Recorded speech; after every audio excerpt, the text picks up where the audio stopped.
at the end of the day, Pakistan team have to regroup, have to relearn certain things کہ بھائی Australia میں اس طرح کی چیز نہیں چلے گی. آسٹریلیا میں آپ 90 اوور نہیں گزار سکتے سنگلیں ڈبلیں کر کے. آپ 90 اوور کھیل کے 150 اسکور یا وہ 200 نہیں کر سکتے. اگر آپ نے 90 اوورس کھیلنے ہیں تو کم از کم 350 ہونا چاہیے اسکور.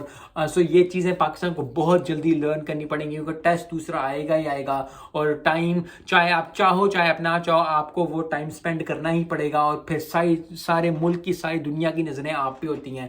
سو ڈونٹ کیونکہ ایک سب سے بڑی بات یہ ہے کہ مجھے خود بہت برا لگتا ہے کہ میں پاکستان کو مطلب آپ پلیئر کو سمجھا رہے ہو کہ کیا کرنا ہے کیا نہیں کرنا, ہمیں دیکھ کے لگ رہا ہوتا ہے یہ چیز. آئی تھنک ڈیفیکلٹ ہوتا ہوگا لیکن پھر بھی پروفیشنل کرکٹرز ہیں آل اوور دا ورلڈ کھیلے ہوئے. They need to understand certain circumstances, certain things, and that is what Pakistan cricket needs. I hope کہ پاکستان بہت جلدی جو ہے وہ